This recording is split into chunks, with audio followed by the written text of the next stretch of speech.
राधा राधा राधा राधा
जय प्रकाश प्रधान जी। राधे राधे महाराज जी। महाराज जी, क्या आत्म संतुष्टि पाने के लिए सफलता जरूरी है? सफलता के बिना भी संतुष्टि हो जाएगी। बिना सफलता के आत्म संतुष्टि ज्ञान से होती है।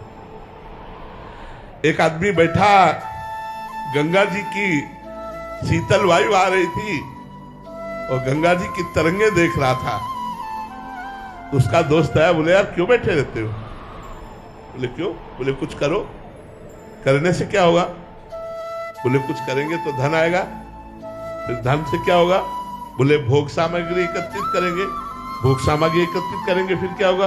बोले शांति से बैठेंगे। बोले तो बैठा तू शांति से बैठा होगा, काहे को परेशान कर रहे? ए भाई, सफलता से लोभ प्रकट होता है, शांति नहीं। लखपति से करोड़पति, करोड़पति से अरबपति, अरबपति से खरबपति। लाभ से लोभ प्राप्त होता है, शांति नहीं। शांति तो ज्ञान से प्राप्त होती है, शांति तो त्याग से प्राप्त होती है। त्यागात् शान्तिरन्तरम् ज्ञानम लब्ध्वा पराम शांति मचिरेणाधिगच्छति। यदि आप गरीब हैं, कोई पूछता नहीं है और आप भगवान के भक्त हैं, तो आप बादशाह के बादशाह हैं। चाह मिटी चिंता मिटी, मनुआ बेपरवाह, जिनको कछु न चाहिए वो साहन के साह। ये सब भिखारी है जो चाह करते हैं। कोई 1 रुपए का भिखारी, वो थोड़ा बड़े भिखारी, करोड़ रुपए के, अरब रुपए के, खरब रुपए के भिखारी है।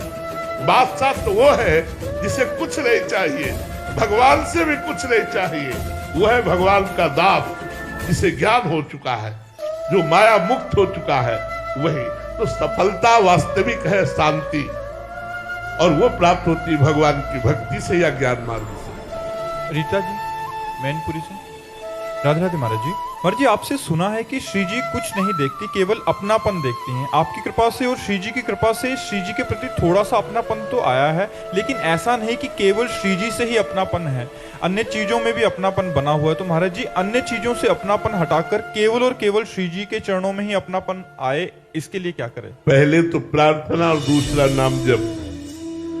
पहले तो हम श्री जी से प्रार्थना करें कि महारानी जी ऐसी कृपा करो कि मेरी चित्त वृत्ति आपके चरणारविंद में समर्पित रहे, और दूसरी बात राधा राधा राधा राधा राधा। प्रभु से प्रार्थना आत्मसमर्पण की और निरंतर नाम जप, ये आपका सबसे ऊंचाई पर पहुंचा देंगे। परमार्थ की ऊंचाई पर चढ़ना है तो ये दो बातें बहुत सावधानी से जीवन में उतारना है। हमारे माई श्यामाजू को राज जाके अधीन सदाई सांवरो या ब्रज को सिरताज, हमारे माई श्यामाजू को राज। मैं महारानी जू का हूं, मैं लाडली जू का हूं, मैं प्रिया जू का हूं, ये बात ठसक आवे और हर समय राधा राधा राधा राधा नाम, तो प्रिया जू से अपनापन हो जाएगा। हर वस्तु व्यक्ति स्थान में प्रियाजू की कृपा दिखाई देगी, प्रियाजू का दुलार दिखाई देगा, प्रियाजू की स्मृति रहेगी, यही प्रियाजू से अपनापन है।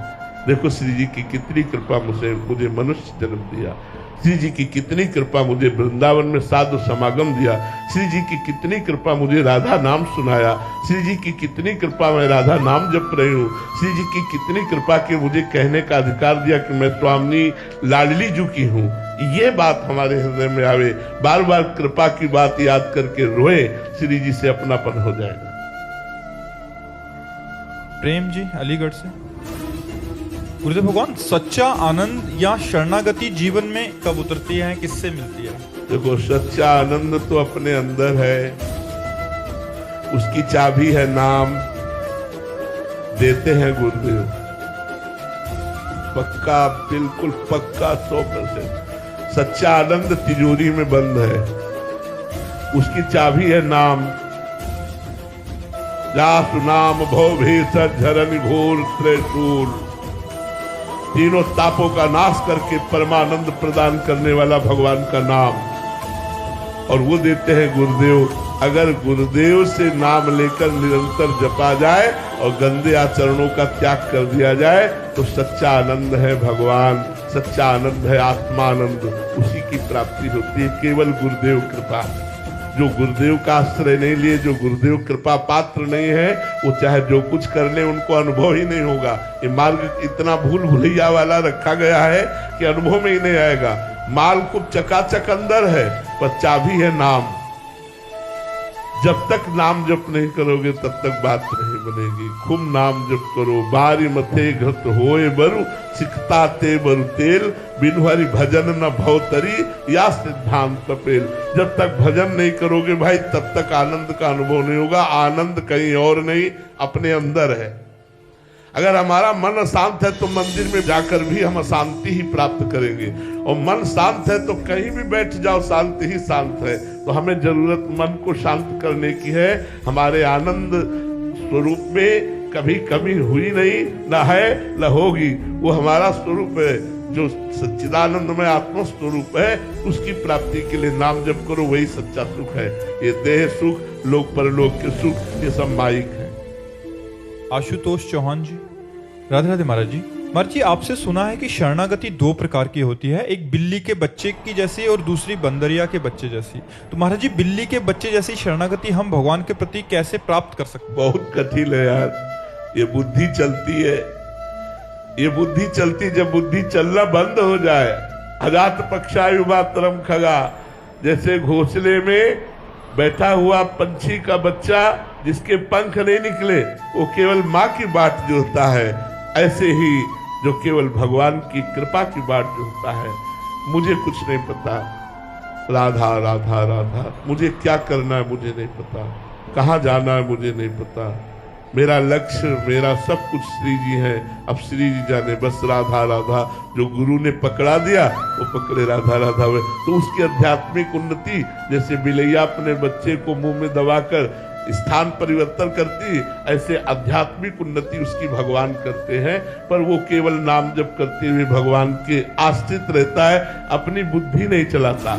और जो बुद्धि चलाते हुए शरणागत होता है वो बंदरिया का बच्चा होता है। जैसे बंदरिया छलांग लगाएगी तो अपने बच्चे को इशारा कर देगी, बच्चा संभले संभले न संभले न संभले, छलांग मारी वो धम्म से नीचे गिर गया, तभी बच्चा तुरंत संभल कर पकड़ लेता है। तो वो बुद्धिमान लोग हैं जो भगवान की शरणागति में बुद्धि का भी प्रयोग करते हैं। तो बंदरिया के बच्चा की शरणागति, और जो बिल्कुल भोले बनकर भगवान की शरण में है तो मुझे कुछ नहीं पता, जैसा चाहे भगवान वैसा करे, जो ही प्यारो करे तो ही मुझे भावे, क्या अच्छा क्या बुरा मुझे तो ज्ञान नहीं, मैं तो आपकी शरण में हूँ। वो बिलैया का बच्चा, उसकी निश्चित उन्नति होगी, उसका निश्चित कल्याण होगा। कुलवंत सिंह जी, राधे राधे महाराज जी। महाराज जी, भक्त कबीरदास जी महाराज जी के शब्द हैं, काचे गुरु ते मुक्त ना हुआ। महाराज जी, अगर गुरु काचा है तो जीव का उद्धार कैसे होगा महाराज जी? नाम तो साचा है, आप समझो, गुरु काचा है, नाम तो साचा है। मिठाई देने वाला दुकान में मिठाई बेच रहा है, उसने मिठाई खाई कि नहीं खाई हम प्रश्न करते हैं क्या? हम तो केवल मिठाई से मतलब रखते हैं। तो कोई भी गुरु वो यही कहेगा, राम कृष्ण हरि जपो, नाम अपने आप में पूर्ण है, नाम ही सदगुरु है, नाम ही ज्ञान है, नाम ही तीर्थ है, नाम ही श्रद्धा है, नाम ही परम पद है। ब्रह्म राम ते नाम बड़ वरदायक वरदान। अगर कोई भी गुरु कहता है राम राम जप करो, आप राम राम जप करो, देख लो, अगर आप सिद्ध ना हो जाओ तो हमें बता देना। अब नाम जप ना करो, सिद्ध साचा गुरु भी हो तो भी आपकी दुर्गति नहीं रुक सकती। साचा गुरु है और नाम जप नहीं करते हो, मनमानी आचरण करते हो तो क्या होगा? सिद्ध पुरुष के समीप भी हम आप पीछे अभी कह चुके हैं, कच्चे पाए गए। क्यों? क्योंकि उनकी आज्ञा का पालन नहीं करते। कोई भी गुरु नाम देता है, हम कहते हैं नाम पर भरोसा करो, ए व्यक्ति पे भरोसा मत करो, नाम पे भरोसा करो, नाम तुम्हारा कल्याण कर देगा। अगर नाम में संशय है तो साचे गुरु की भी प्राप्ति होने पर काम नहीं बनेगा, और नाम में संशय नहीं तो कहीं से भी नाम। अब आपको उदाहरण देते हैं, पूज्यपाद सिउड़िया बाबा जी महाराज बड़े सिद्ध महापुरुष हुए, उन्होंने एक उदाहरण दिया कि उड़ीसा में एक बड़ा सीधा सरल आदमी था, उसको प्रेरणा हुई कि मैं गुरु बनाऊं। तो एक भेष में रहते थे, उनके पास गया और कहा मैं आपको गुरुदेव के रूप में वरण कर रहा। हट में वो कंठी तिलक बांध दिए, उसने जो भेंट दी, और शराब पीते थे। नशे में उन्होंने काली जी का मंत्र अशुद्ध दिया, नशे में, शराब के नशे। अब वो बेचारा रोज नहा करके नियम से वही मंत्र जपता। 1 वर्ष ही हुआ कि मां काली प्रकट हो गई और कहा, बेटा तेरा गुरु ढोंगी। तो उन्होंने कहा, माता जी अब दोबारा शब्द आप कृपा करके मत बोलिएगा। उन्होंने कहा, क्यों? बोले यदि हमारे गुरु ढोंगी होते तो आप कैसे आ जाते? बोले मैं बताने आई हूं कि ये जो मंत्र है ये अशुद्ध है। बोले माता जी आप जाइए, मैं अपने गुरु प्रदत्त मंत्र को नहीं छोड़ सकता, मैं कैसे मानूं कि अशुद्ध है? 1 वर्ष में तुम्हारा साक्षात्कार हो गया, मेरे गुरु साचे, मेरा गुरु मंत्र साचा। माता जी प्रसन्न हो गई और कहा, आज के बाद हम विशेष सिद्धि इसी मंत्र से होगी। ये हमारी श्रद्धा होनी चाहिए। राम राम नहीं कह पाते थे, नारद जी ने मरा मरा कहा तो मरा मरा कह के सिद्ध महर्षि बन गए। ए भाई, यहाँ कौन साचा है कौन काचा है? जब सब में राम रमा है तो कौन काचा है? क्या गुरुवाणी ये आदेश नहीं करती कि सब में राम रमा है? जब सब में राम रमा है तो काचा कौन हुआ? हमारी बुद्धि काची हुई, हमारी श्रद्धा काची हुई, हमारा समर्पण काचा हुआ। यदि हमारा समर्पण साचा है तो नाम साचा है, वो साचे से मिला देगा, इसमें कोई संशय नहीं। ये हमारी श्रद्धा कहती है, ये हमारा भाव कहता है। श्रवण कुमार जी, राधे राधे महाराज जी। महाराज जी, जब हमारा लक्ष्य भगवत प्राप्ति है तो ये जीव संसार में क्यों फंसता रहता है महाराज जी? एक लक्ष्य हाँ यार, यही तो समस्या मन की है कि इसको समझाओ कि तुम्हारा जो लक्ष्य है वो श्री भगवान है, आनंद भगवान में, लेकिन ये नहीं मानता यार भैया।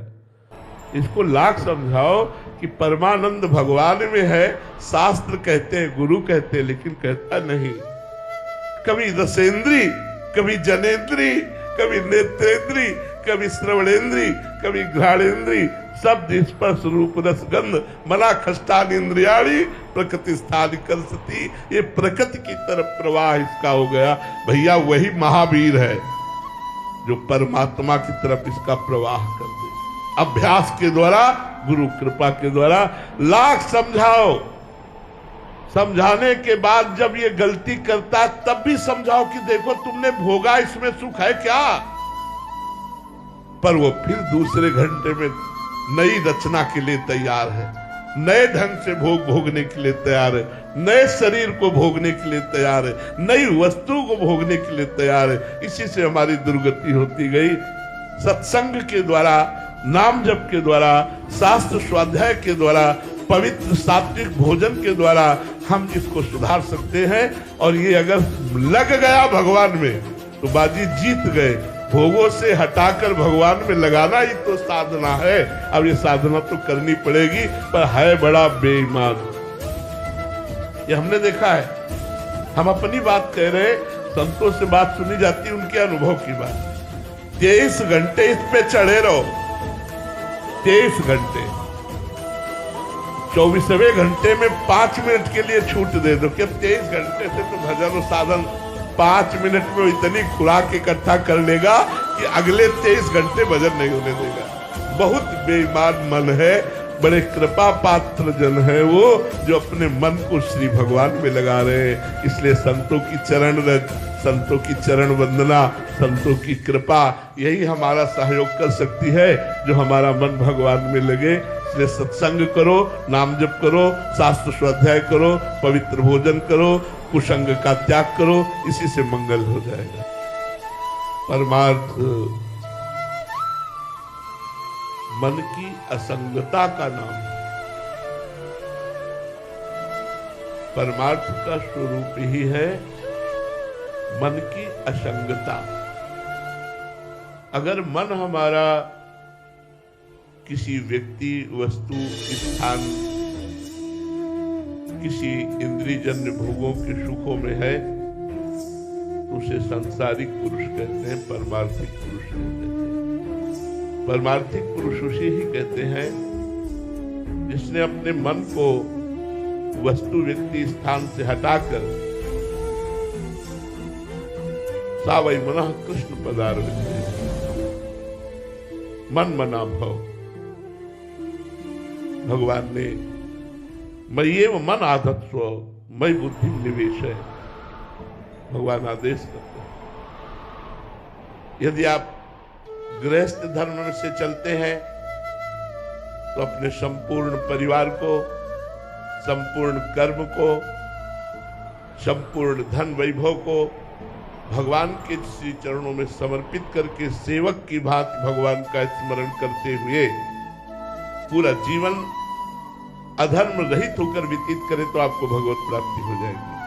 आप विरक्त हैं तो पूर्ण रूप से वस्तु, व्यक्ति, स्थान के संग्रह परिग्रह का भाव त्याग करके मन से निरंतर मच्चित्ता, मद्गत प्राणा, भगवान के चित्त वाले, निरंतर भगवान का चिंतन।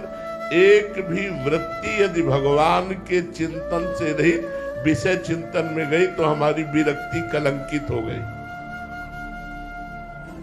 हमारा वैराग्य मार्ग तब मच्चित्ता, भगवान में चित्त को अर्पित किए हुए। समदर्शिना, सब में भगवान का दर्शन करते हैं।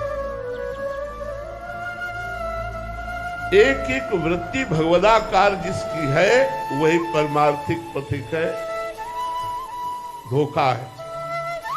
आज हम अपने मन को बहिर्मुख कार्यों में इतना रद्द कर दिए कि मानसिक संकल्प विकल्प सब व्यवहारिक हो रहा है, परमार्थिक बहुत कठिन है।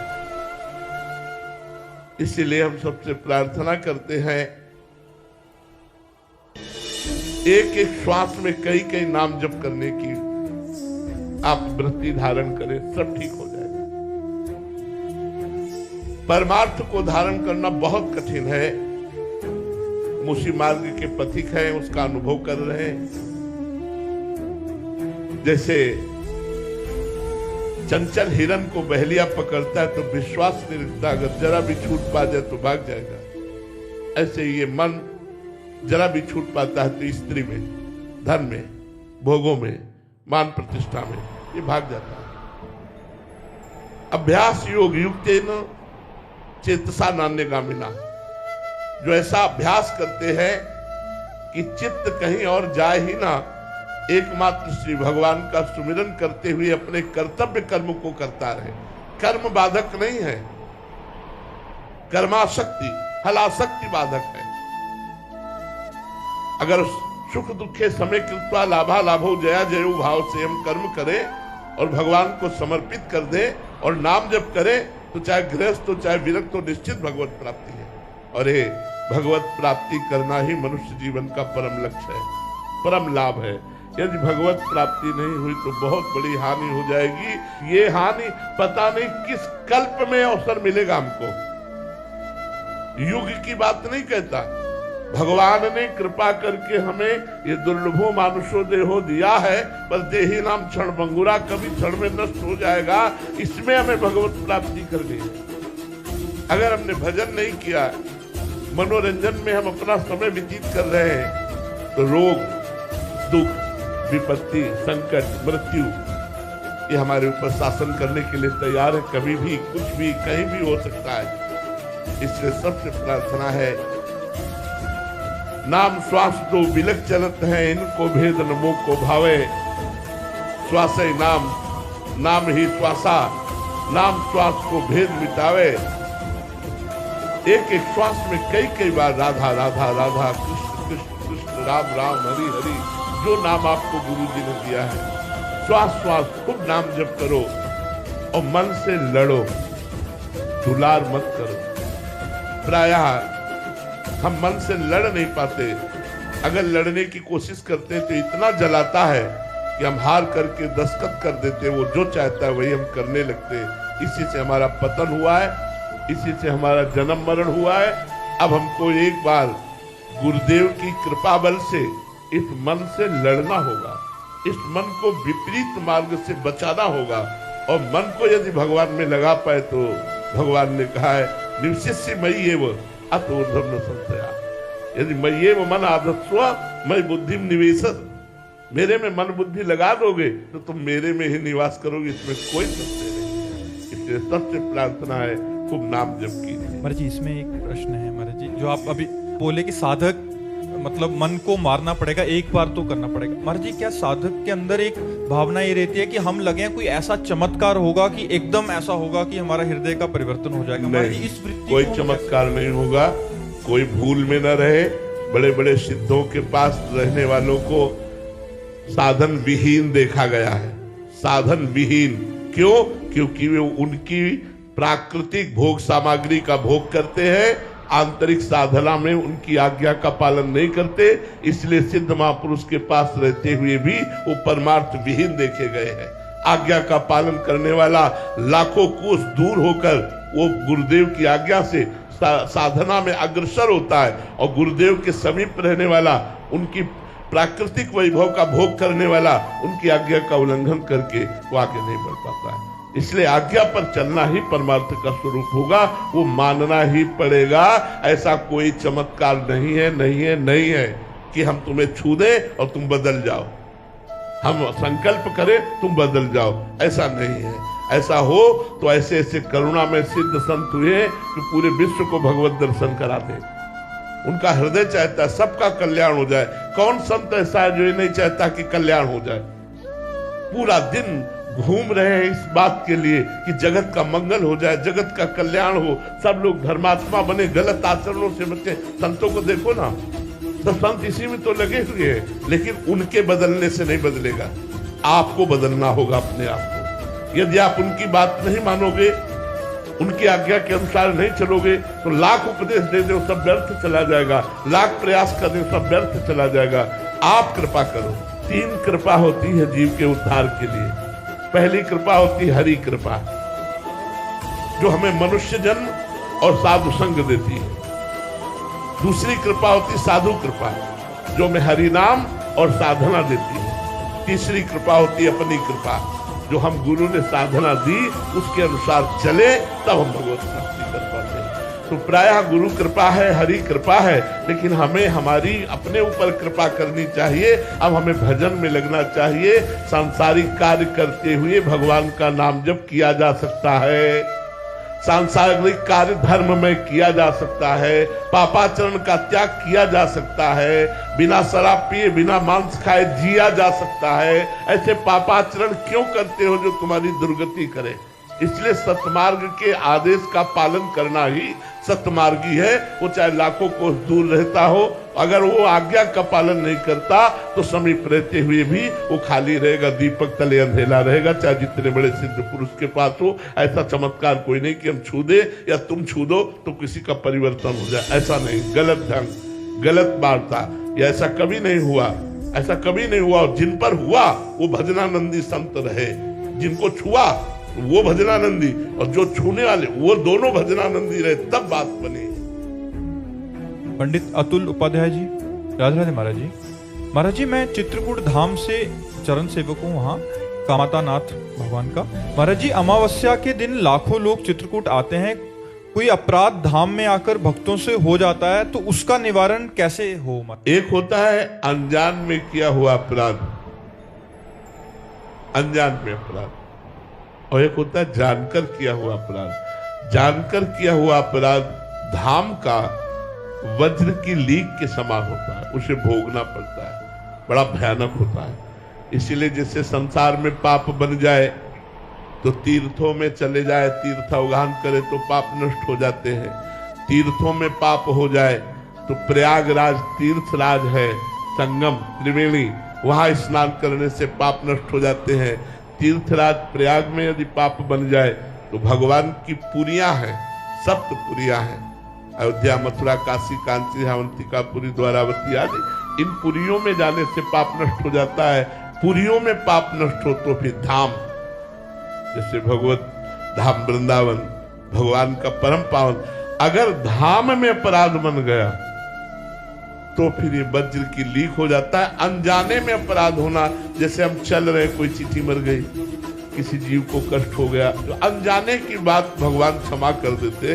लेकिन अब जैसे आप परिक्रमा मार्ग में चल रहे, आप मसाला खाए, आप थूक रहे, आप बीड़ी पी रहे, आप दोना में कुछ खाया फेंक दिया, अब वो थूक किसी वैष्णव के चरणों में पड़ा जो नाम गुरुमंत्र जपता चला जाए, तुम्हारे सारे पुण्य नष्ट हो जाएंगे। वो जूठा दोना किसी वैष्णव के पैर में लगा, तुम्हारे सारे पुण्य नष्ट हो जाएंगे। अच्छा, यहाँ आकर जो गलत आचरण किए जाते हैं वो दुर्गति कर देते हैं। जैसे उपजाऊ भूमि में जो भी पड़ेगा वो बहुत ज्यादा प्रभाव दिखाएगा, ऐसे ये उपजाऊ भूमि है। अगर यहाँ 1 रुपया दान करोगे तो लाखों रुपया दान के बराबर है। 1 माला जप करोगे तो लाखों माला के बराबर है, और 1 पाप करोगे तो लाखों पाप के बराबर है। इसलिए धाम वास करने के लिए बिल्कुल बच्चा बनकर भगवान की शरण में होकर के धाम वास करे, यहाँ पाप ना होने पावे, अपराध ना होने पावे। एक बार हमने गुरुजी से पूछा था, अपने गुरुजी से 20 वर्ष पहले, महाराज जी जिस धाम की इतनी महिमा वर्णन की गई, हम उसी धाम में मलमूत्र त्याग करते हैं, क्योंकि हम वासी हैं, हम यही वास करते हैं। और हो सकता है कोई शारीरिक अपराध बन जाए, कोई ऐसी चेष्टा बन जाए, क्योंकि पूरा जीवन वास कर रहे, कोई त्रुटि हो जाए तो उसका निराकरण कैसे होगा, उसका निवारण कैसे होगा? तो गुरुदेव ने कहा जो अखंड वृंदावन धाम वास करते हैं, और अगर ये जो मलमूत्र आदि की बात है वो ऐसी है जैसे माँ की गोद में मलमूत्र त्याग बच्चा करता है तो कोई अपराध नहीं माना जाता, ऐसे वृंदाटवी माँ है। और दूसरी बात, अगर जानकर के कोई अपराध बन जाता है तो वो यही शरीर त्यागेगा, इसलिए उसके सारे पाप भस्म हो जाते हैं और वो भगवत प्राप्त हो जाता है। लेकिन जो आगंतुक है, जैसे आप 2 दिन के लिए वृंदावन आए, आप होटल बुक किए और संसारिकता में खान पान और सब गंदी बातें, गंदे आचरण, तो ये बड़ा भारी पाप की गठरी लिए जा रहे हो। अब ये कहीं छूटेगी नहीं, तुम्हें दुख देगी, ये तुम्हारा कहीं ना कहीं अहित कर देगी। अगर आपको ऐसा लगा कि मेरे से पाप बन गया, तो उसका उपाय धाम ही है। जैसे धाम की प्रदक्षिणा दे दो। आप में ऐसा बोध हुआ कि मेरे द्वारा ये पाप बन गया और बड़ा भारी पाप बन गया, और जानकारी में आपकी है, तो आप दंडवती परिक्रमा दे दो वृंदावन की। पाप की गरिमा देख करके अगर लगा कि साधारण पाप है, तो राधा राधा रटते हुए खड़ी परिक्रमा दे दो, खत्म हो गया। लेकिन कोशिश करो धाम में आकर पवित्रता और संयम, इन दोनों का निर्वाह होता रहे। कहीं हमारा संयम न बिगड़ जाए, कहीं हमारी पवित्रता न बिगड़ जाए। यदि आपको ऐसा लगता है कि मैं यहाँ गलत कर रहा हूं, तो भले जाकर के दूसरे क्षेत्र में रहो, यहाँ कभी कभी आ जाओ, लेकिन यहाँ पापाचरण मत करो। ये भगवत धाम है। अगर आपने आजीवन अखंड वृंदावन वास ले लिया, तो फिर आप चिंता न करो, धाम संभाल लेगा, वो अपने आप सुधार लेगा। वृंदावन प्रभाव सुनो, अपनो ही गुण देत, जैसे बालक मलिन को मात गोद भर लेती। जैसे माँ अपने मलिन बच्चे को गोद में ले लेती है, ऐसे वृंदावन धाम उस जीव को परम पावन कर देता है, जो वृंदावन धाम का अखंड वास स्वीकार कर लेता है। सौरभ शर्मा जी, सहारनपुर से। महाराज जी, मैं आध्यात्मिक जीवन और ग्रस्त जीवन के बीच में संतुलन नहीं बना पा रहा हूँ, ऐसे में कैसे स्थापित करूँ दोनों को? नहीं, कोई विपरीत नहीं है। हमारे पास आध्यात्मिक सिद्धांत है, यत करो शिव भगवान ने कहा है। जो तुम कार्य करते हो, कई बार सत्संग सुना होगा आपने, अगर ध्यान हो, कि यदि हम 8 घंटे नौकरी करते हैं, 8 घंटे में क्या आपको 8 बार कहने का अवसर नहीं मिला राधा राधा? ऐसा कौन सा कार्य है 8 घंटे जिसमें आपको राधा राधा बोलने का अवसर नहीं मिलेगा? अगर 8 घंटे में 8 बार राधा राधा बोला और 8वां घंटे के बाद हाथ जोड़ करके, हे प्रभु, प्रथम घंटे से 8 घंटे तक जो आपकी सेवा सांसारिक की वो आपको समर्पित करता हूं, भक्ति हो गया, कर्म समर्पण भक्ति हो गया। हमने तो प्रार्थना की है कई बार लोगों से कि अगर हमारी बात समझ में आ जाए, 5 मिनट में एक बार राधा बोल दो, हर 5 मिनट में एक बार राधा बोल दो। अगर तुम्हारी भगवत प्राप्ति न हो तो बताना, तुम्हारी सारी कामनाएं शांत हो जाएगी। हर 5 मिनट में एक बार राधा। यार क्या जाता है, 5 मिनट में एक बार राधा बोलना है। अगर 24 घंटे भजन न होने लगे तो हमें बताना, क्योंकि हमें याद रहेगा 5 मिनट में राधा बोलना है, तो राधा स्मृति बनी रहेगी। अंदर की स्मृति बनी रही तो समस्त कर्म बंधन नष्ट हो जाएंगे, समस्त पाप नष्ट हो जाएंगे। ये बेईमानी है जो हम कहते हैं हम गृहस्थी में है, हमसे भजन का समय नहीं मिलता। आप ईमानदारी से वृंदावन में बैठे हो, चलो बैठकर समय का विभाग करते हैं। 24 घंटे हैं, 12 घंटे कौन काम करता है? कोई बिरला ही काम करता है। नहीं, 8 घंटे प्राय 10 घंटे काम करते हैं।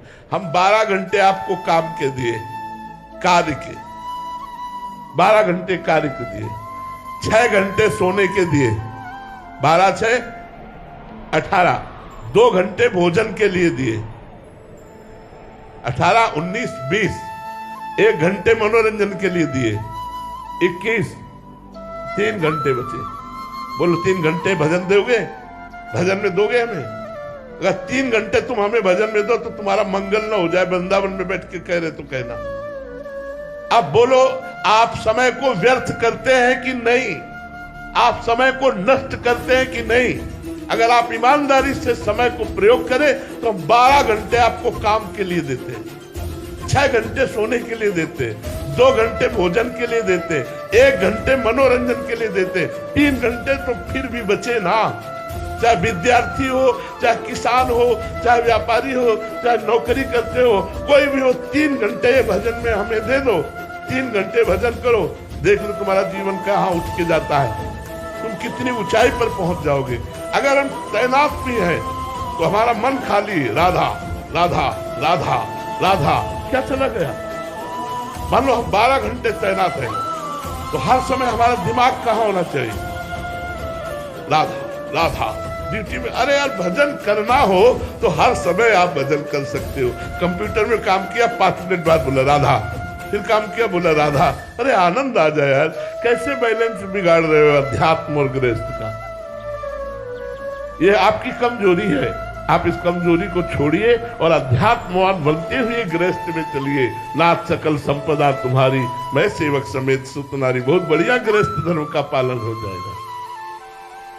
मृत्युंजय मिश्र जी, महाराज जी आपका भी एक प्रश्न था कि गृहस्थ जीवन में असंगोहम की स्थिति कैसे प्राप्त हो? भगवत भाव से। मेरी माँ के रूप में भगवान, मेरे पिता के रूप में भगवान, मेरे पुत्र के रूप में भगवान, मेरी पत्नी के रूप में भगवान, चराचर जगत के रूप में भगवान। जब भगवान देखते हैं तो अनुराग होता है, और जब शरीर देखते हैं तो मोह होता है, राग होता है। मोह और राग दुर्गति कराता है और अनुराग सदगति कराता है। हम माँ को माँ मान के प्यार करें और फिर माँ को भगवान मान के प्यार करें, कितना बड़ा अंतर रहेगा। मातृ देवो भव, पितृ देवो भव। पत्नी को पत्नी मान के प्यार करें और अपना भगवान मान के प्यार करें तो कितना प्यार करेंगे। प्यार ही प्यार, वो जीवन प्यारमय हो जाएगा जो अपने पुत्र को भगवत स्वरूप देखता है, अपनी पत्नी को भगवत स्वरूप देखता है। सिय राम में सब जग जानी, करो प्रणाम जोरी जुग पानी। और अपने संबंध के अनुसार बर्ताव करता है, संबंध के अनुसार बर्ताव करता है और सब में भगवान को देखता है। वो गृहस्थ हो चाहे विरक्त हो, असंग हो जाएगा। और जो असंगता का मतलब एकांत में बैठे रहना, तो इस भूल में मत रहना। संग मन से होता है। अगर तन सभा में बैठा है, मन भगवान में बैठा है, तो आप एकांत हो। आप एकांत कुटिया में बैठे संसार का चिंतन कर रहे हो तो आप प्रपंची हो, एकांतिक नहीं हो। बात चिंतन की है, सभा की नहीं है। बीच बाजार में बैठकर आप समाधिस्थ हो सकते हैं यदि आपका भगवत चिंतन है। और भगवत चिंतन ठीक नहीं है तो गंगा यमुना के किनारे भी प्रपंच का ही चिंतन करोगे बैठे। इसलिए असंगता भगवत भाव से आएगी। अगर हम गृहस्थ में रहते हुए जिससे मिले पहले उसमें भगवत दृष्टि करें तो हम असंग हो जाएंगे। अगर व्यक्ति दृष्टि रखेंगे तो फंस जाएंगे, भगवत दृष्टि रखेंगे तो असंग हो जाएंगे। अरे जी हमारा भाव भगवत भाव है और सामने से प्रतिकूल भाव है, तो फिर क्या? कोई फर्क नहीं पड़ता, कोई फर्क नहीं पड़ता। क्योंकि मैं अपने प्रभु से अनुकूलता नहीं चाहता, मैं प्रभु की सेवा करना चाहता हूँ। पुत्र रूप में प्रभु आए, जरूरत पड़ेगी डांट लगाएंगे क्योंकि मेरा कर्तव्य है, लेकिन है मेरे भगवान। जब हम इस व्यवहार में चलेंगे तो प्रतिकूलता हमें खलेगी ही नहीं। पहले तो हम भाव धारण करें ना, तो हमें प्रतिकूलता और अनुकूलता दोनों से मतलब नहीं रह जाएगा। भगवत भाव रखने वाला समतुल हो जाता है, समता को प्राप्त होता है। और राग द्वेष, ये विषमता, मोह आज विषमता ये संसार में है, भगवान में नहीं। भगवान सम है, इसलिए उसका हृदय सम हो जाता है। मानव मानस तुल्यो, तुल्य निंदात्म संस्तुति। स्तुति और निंदा में, मान और अपमान में उसका हृदय सम होने लगता है, जो सम में भगवान का दर्शन करता है। श्री राधा वल्लभ लाल की